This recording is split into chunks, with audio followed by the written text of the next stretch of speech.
Thutha wa atongoria matũra-inĩ kũrekereria riboti cia gwakĩrĩria gwa ciĩko cia ũhũthĩri na ũnyui wa njohi ngananie hamwe na ndawa cia kũrebia, rĩu thirikari ĩrĩ ibenyainĩ rĩa kũnina thũgũrĩ mũthemba ũyũ.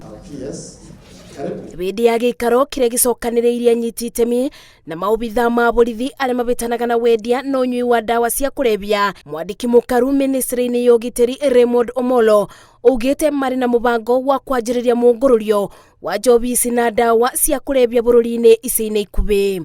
One, proliferation of substandard and counterfeit alcohol in the market that do not comply with laid out regulations. Sale of brands that do not have genuine standardization issued by KEBS and valid excise duty stamps issued by KRA. Omolo augĩte thirikari ĩtirĩ na mbara na endia ma irabu, ĩndĩ kĩrĩa marĩ na thĩna nakĩo nĩ endia arĩa marendia njohi itakinyanĩirie ikĩro na matarĩ na marũa marĩa magĩrĩire. As we approach Christmas and the new year, the country will likely experience a major spike in this uptick. This crackdown is therefore timely as it mitigates the potential harm wrought on our people by illicit brews and counterfeit alcohol that is mostly traded in non-compliant premises. One of the things we are doing here is to share the information arising from the national crackdown that was carried out, I think, about 6 months ago.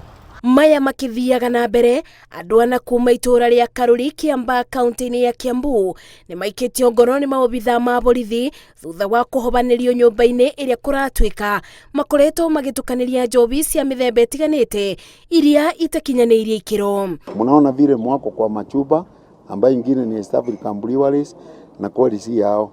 Ukiangalia Vic stamps ile ziko hapo, stamp duty simwako ile sticker ya KRA na si ya KRA. Kwa hivyo wale wanaenda kujipurundisha huko wakati wa Krismasi wawe makini sana wakinunua vinywaji, sababu hii mingi inatengenezwa na methanol na ikiingia kwa mwili hiyo ni kifo tu najitafutia. Komanda wa borithi wa Kiambu Pamenas Kio augĩte mbũtũ yake ndĩgũkoma matabukĩtie uaganu ũyũ. Wengine wanataka hasa kuchukua ile tunaita advantage this time, sababu ni wakati wa Christmas ndio wauzie watu hizi pombe, na pia ni vizuri hata wale wanatumia vinywaji, tafadhali ukinunua pombe angalia kama ni ile halali ama ni ile tunaita fake.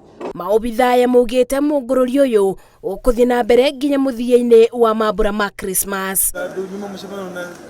Na rĩrĩ tũingĩrĩte mambura-inĩ ma thigũkũũ, rũhonge rwa ũgitĩri rugĩte nĩ rũnyitĩtie mũcibi nĩguo gũtigĩrĩra atĩ nĩ rwateng'erania na andũ arĩa marendia njohi itarĩ njĩtĩkĩrie, o ũndũ ũmwe na ndawa cia kũrebia, na wale mena biathara ici makĩrwo matigĩrĩre o mũndũ ena marũa marĩa marabatarania thĩinĩ wa wonjoria ũyũ. Ngĩribotera Inooro TV, njĩtagwo Masi wa Ndia wa Mũrĩithi.